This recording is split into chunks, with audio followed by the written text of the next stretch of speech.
الصلاة والسلام عليك يا سيدي يا نبی اللہ وعلى آلك وصحبك یا رسول اللہ. ہم مسجد میں حاضر ہیں تو اس ذکر کی محفل کی برکت تیجا ہے، نوواں ہے، 10واں ہے، 40واں ہے. سعادت مند اولاد سالانہ ختم پاک کا اہتمام کرتے ہیں.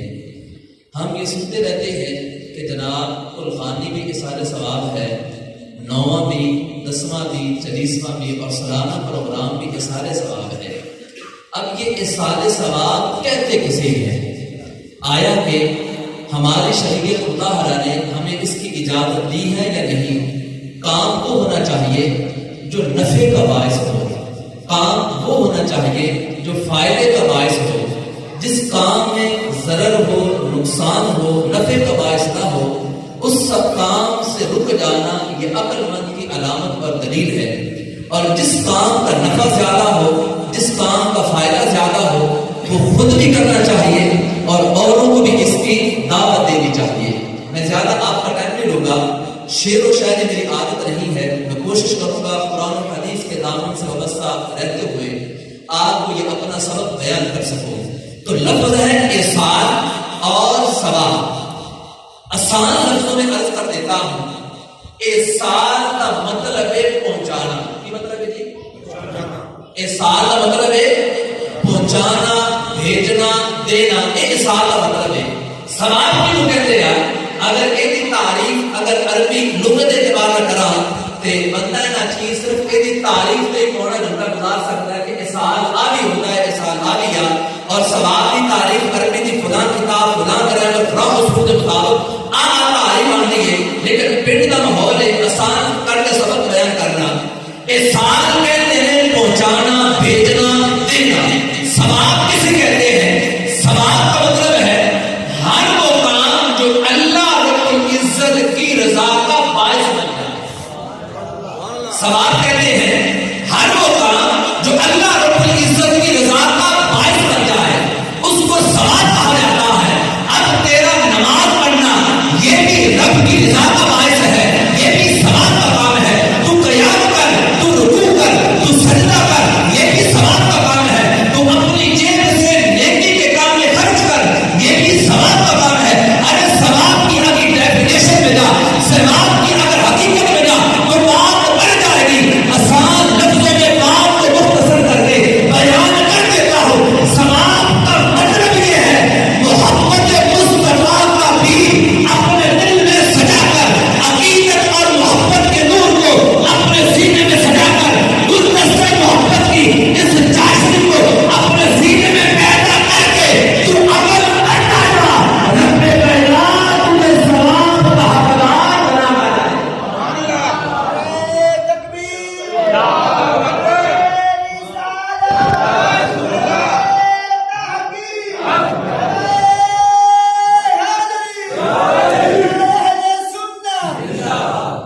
لوگ کہتے ہیں کہ بات کو چاہے زندہ سے ثابت کرو تو بات بنتی ہے. اس کے علاوہ حدیث کو ہم مانتے نہیں ہیں کہ وہ دعویٰ کرتا ہے جس کی علمی جہالت کا اندازہ اس جملے سے لگایا جا سکتا ہے. جو بندہ یہ کہتا ہے چاہے زندہ کے علاوہ حدیث ہم قبول نہیں کرتے، میں کہتا ہوں عقل کے اندے چاہے زندہ کے آئمہ نے یہ دعویٰ نہیں کیا کہ ہم نے مکمل احادیث کو بیان کر دیا. ارے بات بڑی ہے تو پھر ان چاہے زندہ کی کتابوں کے نام پڑھے. بخاری شریف کا نام لیتے ہیں، جناب ہمارا بخاری سے ہونا چاہیے. ارے میں کہتا ہوں بخاری سے ہمارا ضرور ہے، لیکن صاحب بخاری جو کہتے ہیں یہ جو کتاب ہے اس کے نام میں بیان کرتے المختصر. نام کی بات آتی ہے، میں رٹی رٹائی بات نہیں کرتا کہ ایک بات رٹ کے آیا وہ تقریر کر دی یا کوئی کیسے سنی وہ بیان کر دی. اب جس طرح کا ماحول ملتا ہے سبق سنانے کی کوشش کرتے ہیں. نہ تو اپنی بات کرنے کی ضرورت ہے، صرف یہ ہے کہ اللہ کریم ہماری ان حالیوں کو قبول کر لے. ہمارے ہاں یہ بدقسمتی ہے، اہل سنت میں فی زمانہ ہوتا کیا ہے، اسٹیج اہل سنت کا ہے لیکن بیان رات ذکر ہوتی ہے. اسٹیج اہل سنت کا ہے لیکن عقائد کو کمال کیا جاتا ہے. ارے میرے معزز اور میرے غیور سنی بھائی، بات جہاں سے شروع ہوتی ہے تو پھر سن عمل بات کی بات ہے. عقیدہ پہلے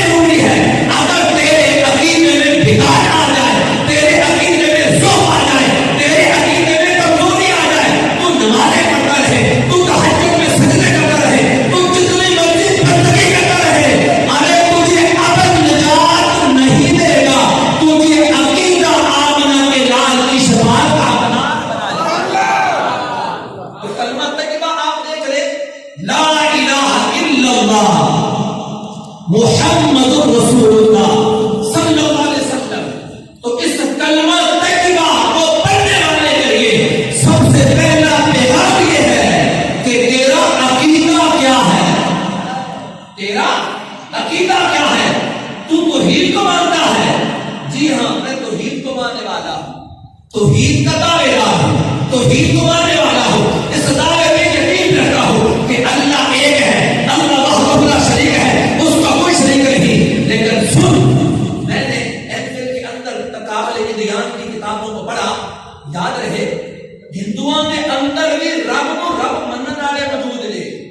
بات کی توجہ چاہوں گا، ہندوؤں کے اندر بھی رب کو رب ماننے والے ہیں، عیسائی بھی رب کو رب مانتے ہیں.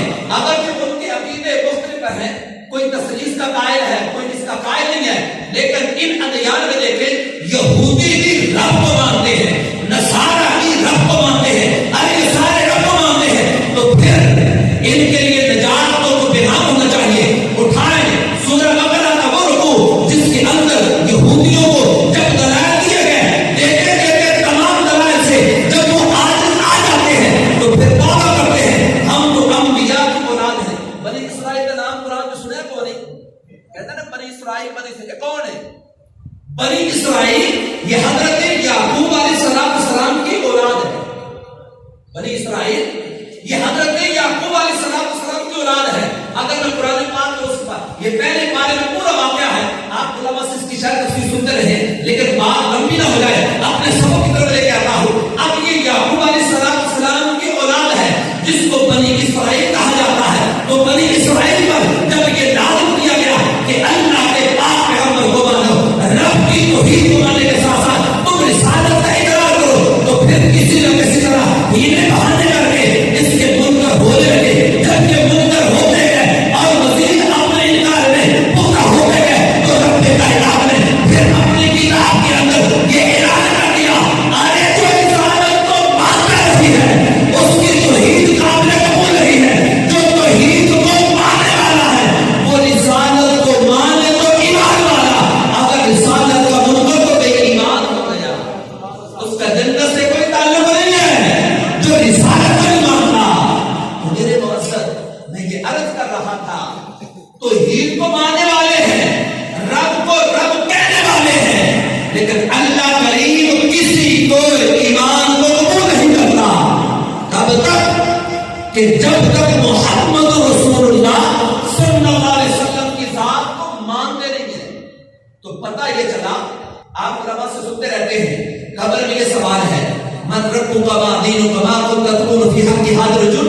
اب قبر کے سوالوں کے بارے میں اگر ان سوالات کا مجموعہ لیا جائے ہے کہ یعنی قبر دے جڑے منکر نکیر سوال ہے جی انہاں دا مجموعہ اکٹھا کیتا جائے ہے کہ یہ جواب یہ بنتا ہے کہ اللہ رب العزت مرن والے نوں قبر چ آن دے سب تو پہلے عقیدہ پوچھتا ہے. یہ نہیں پوچھتا جناب بڑا کام کیتا ہے کوئی نہیں، بلکہ پوچھا جاتا ہے تیرا عقیدہ کیا ہے. جب عقیدے میں بندہ پاس ہو جاتا ہے پھر عمل کی بات آتی ہے.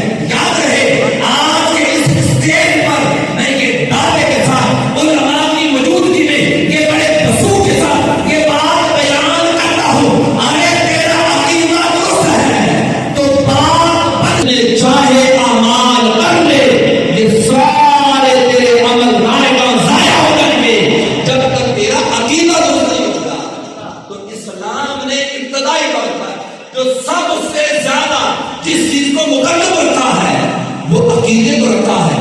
لوگوں نے ایک کتاب عقیدہ کے ساتھ رب نے بڑی محبت نے اسی رب کو ماننے ہیں، رب نے بڑی محبت ہے، لیکن اللہ کریم نے نبوت والی زبان پہ جاری کر دیا قل ان کنتم تحبون اللہ.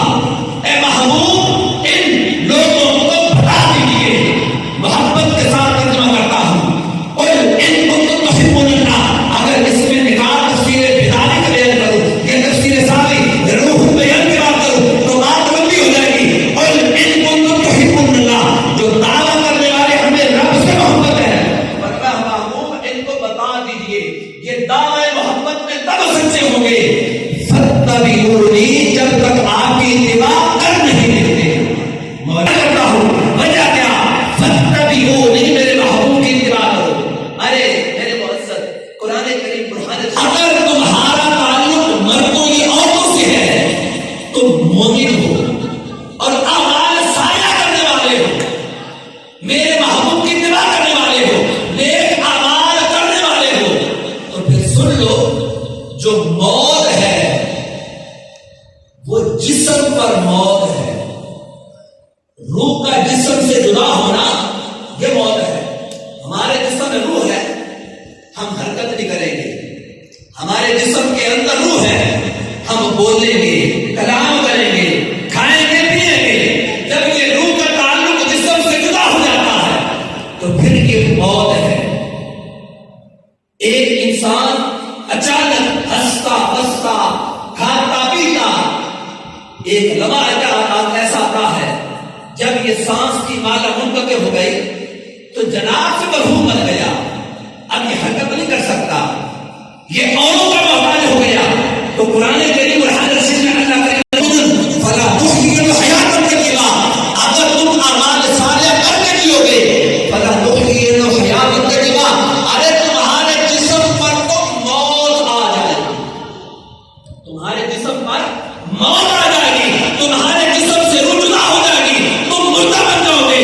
لیکن یاد رکھو اگر اعمال صالحہ کرنے والے ہوئے، اگر تفسیر کتابی کو پڑھو تو پھر اس کے اندر بڑے پیارے نکات ہیں، تفسیر روح بیان کرنے بھی بڑے پیارے جملے ہیں۔ اور پھر اس شاعر نے کہا کہ اگر تم محبوب کی محبت میں زندگی گزارو، نبی پاک کی محبتوں میں زندگی گزار کے اپنے کردار کو ستھرا کر لیتے ہو، اپنے کردار کو پاکیزہ کر لیتے ہو، اپنے کردار کو طہارت دے لیتے ہو، تو پھر کیا ہوگا؟ فلا نحیین حیات طیبہ، تمہارے جسم پر تو موت آ جائے گی لیکن تمہارا کردار ہمیشہ کے تمہارے نام کو زندہ کر دے گا۔ دین کا لبادہ اوڑھنے والا پتہ چل جائے یہ دیندار ہے تو پھر عام اڑیالی بندہ بھی، عام بندہ بھی، دیہاتی بندہ بھی، کھیتوں میں کام کرنے والا بھی، وہ اس کے ہاتھ چوم کر گویا یہ محبت کا اظہار کرتا ہے۔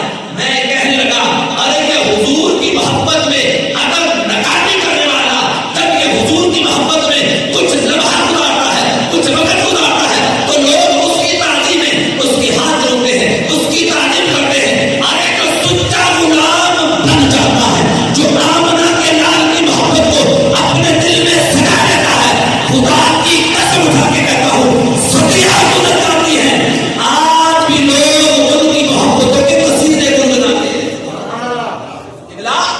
فلا نحیین حیات طیبہ، اس کا ایک ترجمہ یہ بھی بنتا ہے ارے حضور کی محبتوں کا لبادہ اوڑھ لے، محبوب کی محبت سے وابستہ ہو جا، حضور کی محبت کے دامن میں آ جا۔ رب کائنات موت آنے کے بعد بھی تیرے نام کو ہمیشہ کے لیے زندہ کر دے گا۔ وہاں پہ ہے تو وہ تعارف کرواتے ہیں جناب یہ ایک ہسٹری ہے، یہ بک ہے، یہ عربی کے اندر یہ چیزیں ہیں، کچھ فارسی میں اور کچھ عربی میں اور کچھ انگلش کے اندر ان کی مزارات اور ان کی ہسٹری لکھی ہے۔ تو ترجمان وہاں پہ بتاتا یہ چیز یہ چیز یہ چیز، اب کرتے کرتے کرتے کرتے بڑے مزارات میں تقریباً ہفتے کا ہمارا یہ تھا شڈول، پھر ہم نے اس کو مزید بڑھایا، 15 دن کیا۔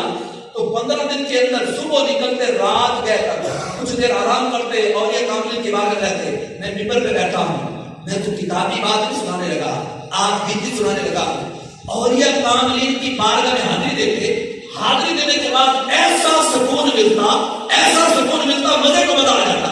حضرت جنید بغدادی رحمۃ اللہ علیہ آپ کی بارگاہ میں حاضر تھے تو اچانک خوشبو آنے لگی، پھر کچھ دیر کے بعد خوشبو ختم ہو گئی، پھر خوشبو آنے لگی، پھر ختم ہو گئی۔ تو وہاں پہ ایک متولی جو کہنے لگے ان کے مزار میں اس طرح کی خوشبو بعض اوقات آنے شروع ہو جائے تو کئی ہفتے آتی رہتی ہے اور نصیب والوں کو نصیب ہوتی ہے۔ میں نے کہا کیا کمال ہے، اتنی مر جانے کے بعد بھی، سال گزر جانے کے بعد بھی، صدیاں گزر جانے کے بعد بھی، ارے نسلیں گزر جانے کے بعد بھی آج بھی ان کے مزارات پہ وہی محبتوں کی خوشبوؤں کا پیدار ہے۔ وجہ کیا ہے؟ جو ان کا ہو جاتا ہے اللہ کریم زمانے میں ان کو عزتوں کے تاج عطا فرما دیتا ہے۔ اور پھر ایک بات سن لے، کریم آقا کی حدیث ہے، کریم فرمایا اگر تم رب کو راضی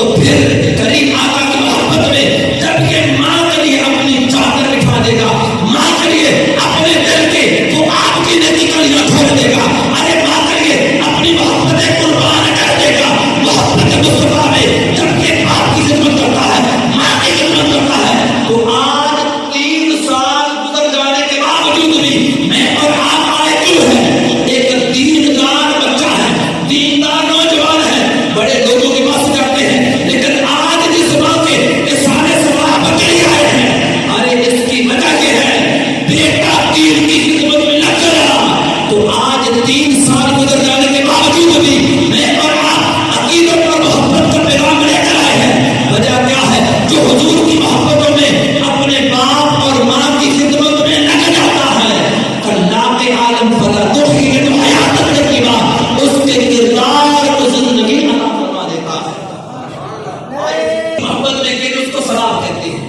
اب آئیے احادیث کریمہ کی روشنی میں دیکھتے ہیں اس کی کیا کیا برکتیں ہیں۔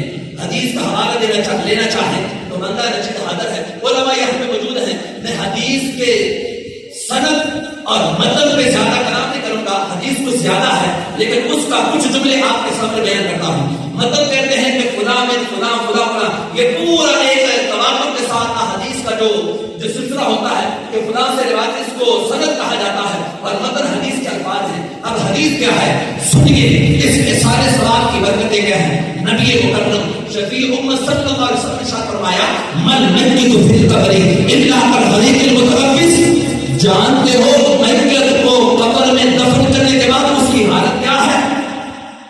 اے باپ سے محبت کرنے والے، اے ماں سے محبت کرنے والے، اے اپنے یار اور بیوی سے محبت کرنے والے، جب تیری ماں دنیا سے گئی، تیرا باپ دنیا سے گیا، تیرا بھائی دنیا سے گیا، جس جنازے میں تو گیا، تیری میت کو قبر میں داخل کرنے کے بعد من میت فی القبر الا کالحدیث المتنفس، تم جانتے ہو تمہاری میت کی قبر میں حالت کیا ہے؟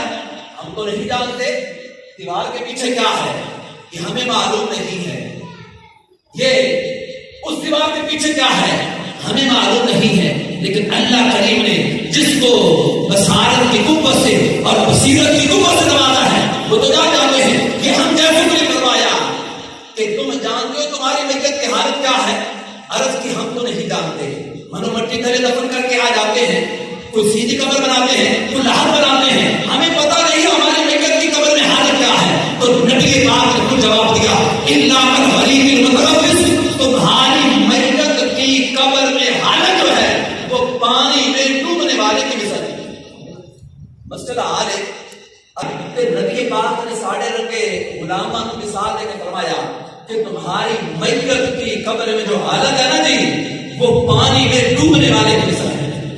اب پریشانی آ گئی، اگر میت کی حالت یہ ہے پانی میں ڈوبنے والے کی مثال ہے تو پھر اس کا مطلب ہے میت کو قبر کے اندر پریشانی ہے، میت کو قبر کے اندر سکون نہیں ہے، وہ بے چین ہے، بیٹا تڑپ جاتا ہے، ارے یہ وہ ماں ہے جو اپنی زندگی کے ارمان میرے نام پہ قربان کرنے والی، ارے یہ وہ ماں ہے جو اپنے منہ کے لقمے نکال کر میرے منہ میں ڈالنے والی، ارے یہ باپ ہے بڑھاپے میں جا کر یہ اگر سفر کرتا ہے، وجہ کیا ہے؟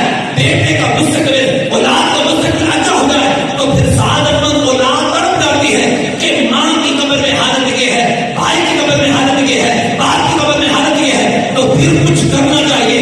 قریب آپ کا آپ بھی شاہ فرمائے جب میت کی قبر میں حالت الا کالحدیث المتنفس جاتی ہے تو پھر ہمیں کیا کرنا چاہیے؟ تو نبی پاک نے خود ہی شاہ فرمایا الا کالحدیث المتنفس، پانی میں ڈوبنے والے کی مثل ضرور ہے، لیکن سن لے ینتظر دعوت لہ، اس کو تمہاری دعاؤں کا انتظار ہوتا ہے، سبحان اللہ، اس کو تمہاری دعاؤں کا انتظار ہوتا ہے۔ کس سے؟ جو پانی کے اندر ڈوبنے والا پریشانی میں ہے، تو اسی طرح میت بھی قبر میں پریشانی کا عالم ہے، اس سے تمہاری دعاؤں کا انتظار ہے۔ پھر کریم آقا نے کمال کر دیا اور پھر آگے رشتے کروا دیے، فرمایا او ابن او ام او اخی او صدیق، یہ رشتے کروانے کے بعد فرمایا اس سے بیٹا ہے تو باپ کی دعا کا انتظار ہے، ماں کو اپنے اولاد کا، دوست کو دوست کی دعا کا انتظار، اولاد کو والدین کی اور والدین کو اولاد کی دعا کا انتظار۔ کریم آقا جب یہ اولاد اپنے ہاتھ تیری پاک بارگاہ میں پھرا دے تو پھر اس کا ثمرہ کیا ظاہر ہوتا ہے، پھر میت کی حالت کیسے ہو جاتی ہے؟ فرمایا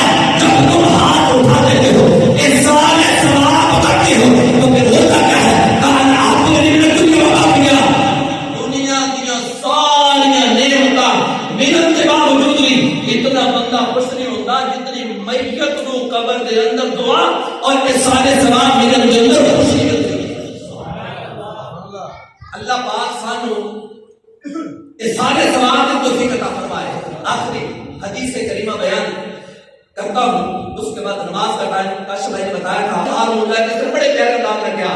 ایک بندہ کہنے لگا جناب کہنا تو سمجھاؤ کہ کام کرنے کہ جنازہ جب لے آندے تے بس جنازہ پڑھیا جنازے تے آندے پتہ کرتا لمبیاں دعاواں تے لمبیاں چیزاں کرتے جنازہ پڑھیا تو جب پڑھ لیا تے پھر چٹیا موڑے تے قبر دے دعوت دیتا. آ دسو لوگ دعا روک دے دعا کتھوں ثابت ہے کہ منگنی چاہیے نہیں. میں کہ یار یہ تو وہ فتوی ہے جڑا ہر بندہ ہی دے سکتا ہے. کوئی فتوی تے ایسے نہیں جڑا مفتی دے گا وہ دیکھے گا کہ جناب یہ علت کی ہے، یہ علت پیش نظر کے مسئلے دے وچ جائز زیادہ کیوں بولے تو کوئی فتوی ایویں دے کہ ہر بندہ ہی لے سکتا ہے. اب دعا منگن والا فتوی نا یہ تو بندہ کسی کو پوچھ سکتا ہے. وہ دعا کنے تو مانگ رہے ہیں؟ رب دی بارگاہ دے دعا کی تو مانگ رہے ہیں رب دی بارگاہ. قرآن یا حدیث سے کسی دلیل کو ثابت نہیں. رب نے یہ نہیں کہا کہ صبح منگو تو شامی نہیں منگنا، راتی منگنا تو دن نہیں منگنا. رب نے فرمایا ادعونی استجب لکم، اے بندے تم مانگتا جا میں تجھے عطا کرتا جاؤں گا. پھر قریب آ کر کما کر دیا. ابو داؤد کی روایت ہے اذا صلیت علی المیت فاخلصوا له الدعاء، جب تم میت پر جنازہ پڑھ رہے نماز پڑھ رہے فاخلصوا له الدعاء، بس خالص وقت رب کی بارگاہ میں دعا کر. آئے جس کے لیے مانگی نہیں جاتی وہ اپنے مقدر پہ رہے، جس کے لیے مانگی جائے وہ اپنے مقدر پہ راز کرے. وجہ کیا ہے؟ مر گیا مردود نہ فاتحہ مر گیا مردود نہ فاتحہ نہ درود. ارے نصیب والا مرتا ہے تو دعائیں بھی کی جاتی ہے، نصیب والا مرتا ہے تو تمنا بھی کی جاتی ہے. نہیں جانتے رب کس کی تمنا کو قبول کر کے اللہ کریم میت کی بخشش و مغفرت فرما دے. تو کریمہ نے فرمایا یتبع رجل یوم القیامت من الحسنات امثال الجبال. جو میری امت کے لوگ قبر تو نکل گے نا تے پہاڑاں دی مانند بڑیاں بڑیاں نیکیاں نال ہون گیاں. کی ہون گیاں؟ پہاڑاں دی مانند نیکیاں ہون گیاں.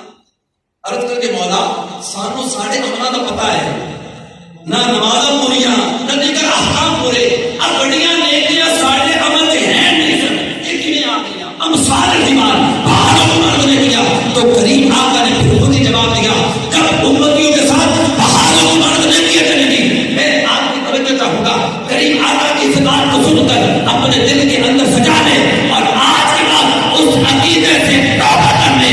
آج کے بعد وہ عقیدہ بنا لے جو صحابہ کا تھا، جو تابعین کا تھا، جو تابعین کا تھا، جو اولیاء کاملین کا ہے، جو مقربین کا ہے، جو جماعت کا ہے، جو اتقیاء کا ہے، جو اتقیاء کا ہے، جو تمام صالحین کا عقیدہ ہے. وہ کیا ہے؟ کریم آقا نے بیان فرمایا یتبع الرجل یوم القیامت من الحسنات امثال الجبال. پہاڑوں کی مانند نیکیاں آنے پر لوگ تعجب کریں گے تو خلاق عالم پھر جواب دے گا فقال حکم ہوگا ارے نیکیاں ملنے پر تعجب کرنے والے بھی استغفار عبادت اللہ.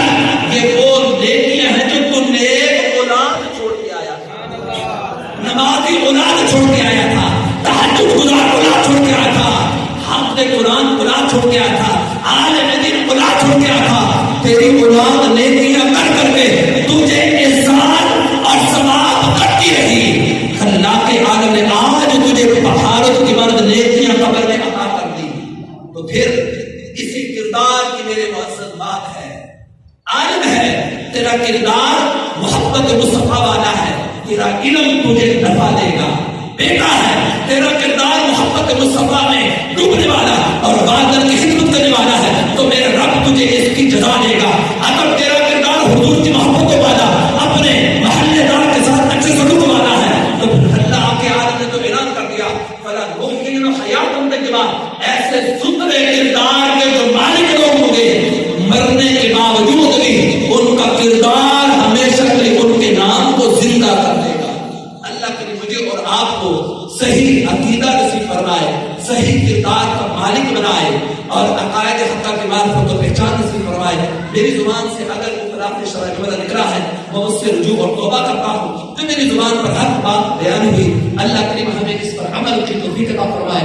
وقت اتنا زیادہ نہیں تھا، میں نے مختصر سا کرنے کی کوشش کی ہے، پھر بھی اگر سبق میں کوئی کمی رہ گئی تو میں معافی چاہتا ہوں. اللہ کریم ہمیں ایمان ایمان کی سلامتی اور حضور کی محبتوں کی سلامتی کا نور عطا فرمائے. آمین. بجاہ النبی کریم طه و یاسین وما علی نبی